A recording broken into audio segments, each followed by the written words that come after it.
Well, hello everyone, and welcome to the Horror Snob. My name's Michael James. I am the Horror Snob. Today, doing a segment we haven't gone over in quite a while. One of my favorites called Is This Horror? Our subject matter of the day, a 2018 movie called Upgrade. This one you'll find commonly listed as a horror film, but having finally watched it after all this time, I have to ask the question, is this horror? Given who's behind this movie, director, writer, and the producer behind it as well, you'd think it's horror. Written and directed by Leigh Whannell, a guy we all know and love for his work on the Saw franchise and for Insidious. Produced by Jason Blum of Blumhouse. I mean, this guy does almost nothing but horror.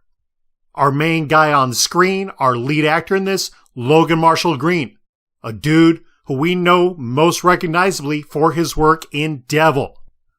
So you've got people behind screen and on screen that as horror fans we're very familiar with. Names we recognize. Names we follow with a passion because of the successes they've had in the past. The packaging, color scheme, screams horror. Bright red against deep rich black. Big bold letters, looks like a murder scene. When you figure out what scene that is actually taken from, the image used on the poster, on the ads, you might be shocked to realize it's not quite as gruesome and bloody as you might have thought it was. The movie, if you're unfamiliar with it, follows Logan Marshall Green's character, Gray, him and his wife, early on in the movie, out running a few errands, trouble strikes, and unfortunately, that is about as far as she goes in the movie.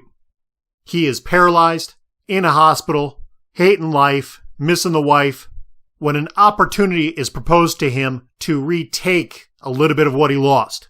Dude gets, in quotations here, an upgrade. We are way out into the future, so this upgrade is quite a bit more than just a fancier wheelchair to stroll around in. No, this dude goes from downright paralyzed, neck down, to upright, mobile, and kicking ass, as he goes on a search and destroy mission to find the fuckers that killed his wife. On we go down our rabbit hole, things get a little bloodier, a little messier, and the secret he's trying to keep about his newfound abilities starts to become public knowledge, complicating things just a little bit. At its basis, this is a revenge story. Most of the time, these movies really don't realm in horror. From John Wick to Columbiana, Peppermint to Kill Bill, and even going back into the 80s and 90s, things like Steven Seagal's Hard to Kill. Though these movies might have some bloody scenes, some scenes of death, obviously, they're revenge movies, none of them are things you find listed as horror.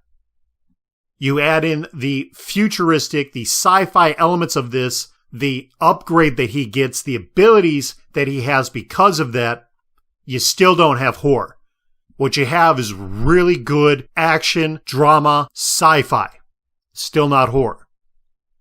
So aside from Leigh Whannell, Jason Blum of Blumhouse, being involved in this thing, writing, directing, producing, all we have left as far as the movie itself goes to try and justify that ranking in our genre of preference is a few solidly over-the-top gruesome deaths.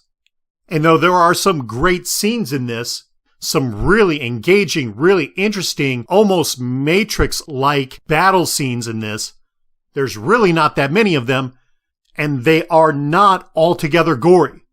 One in particular stands out as being the bloodiest, darkest, most brutal, and even it, at its most brutal point, that real moment where we as gore fans just start salivating, gets clipped off.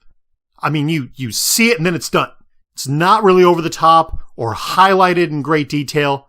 You know what happened, you saw it quick, and it's done. So we're not talking about a movie that has significant gore, blood, and guts. It's not a movie where the murders are brutal, nor his moments of taking revenge. There aren't any great atrocity, abuses, the dark black rich tones and shadows that get used to create highlights and deep rich dark corners, leading us to feelings of anticipation and fear. There's not even any of that. Yes, a lot of this movie occurs at night, but you're not wondering what's around the corner. There are no monsters, no ghouls, no gremlins, no ghosts. There's nothing paranormal. There's nothing alien. Anything that would, for us as horror fans, scream horror doesn't exist within the movie. And though it is a great movie, don't get me wrong, this is a really solid sci-fi revenge flick that, for me, easily worth a B+, if not better. In the end, for as good of a movie as it is, as appropriate as it is for sci-fi, it is not in any way, regardless of who backed, wrote, directed, or who's starring in the film, a movie that should be considered horror. Alright, well that's it for me today. As always, I invite you to take a moment, hit that subscribe button and the bell, stay up to date with all my reviews and rankings coming up. While you're at it, check out our merch store, Chaos and Havoc. Follow the link in the description provided below to get hooked up with all sorts of darkly disturbing and slightly humorous merch original to Chaos and Havoc. My name's Michael James. I am the Horror Snob. As always, I thank you for tuning in, and we'll see you next time.